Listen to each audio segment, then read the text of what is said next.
Hey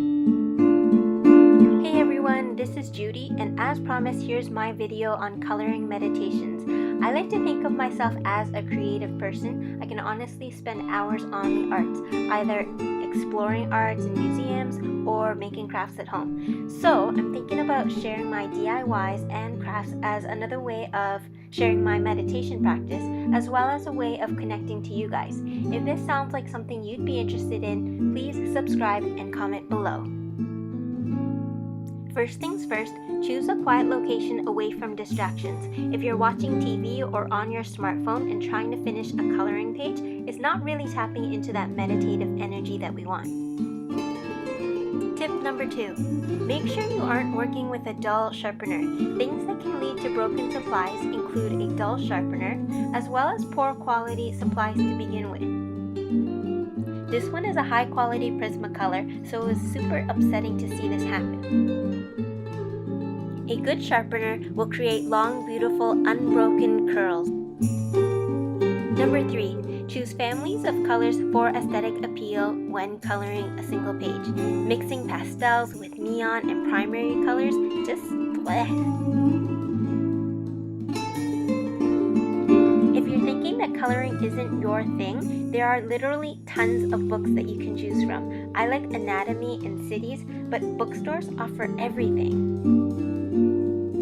If you really don't want to spend 20 bucks on a coloring book, you can also find free coloring page printables on the internet.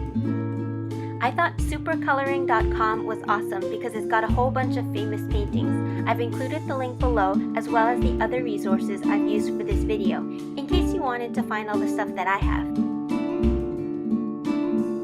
Another way you can get your coloring on, especially if you don't like to waste paper, is by downloading apps. There really is an app for everything. Now, I'm not a fan of electronic coloring because staring at screens bother my eyes.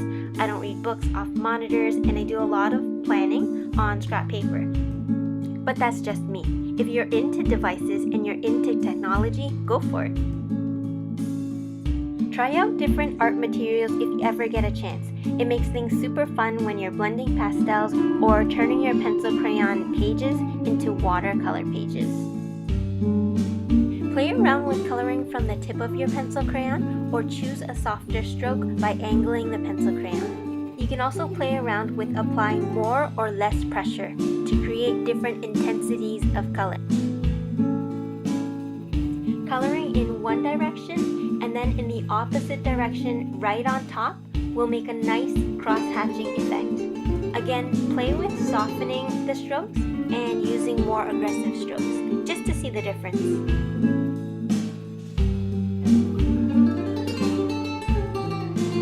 But don't limit yourself to coloring just one way.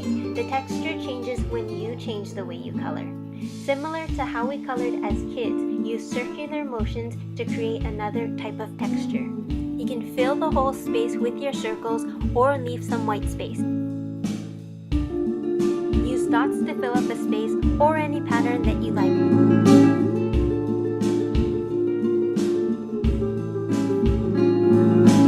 Finally, you can use outlines to emphasize areas and filling it with whatever you want or leaving it blank.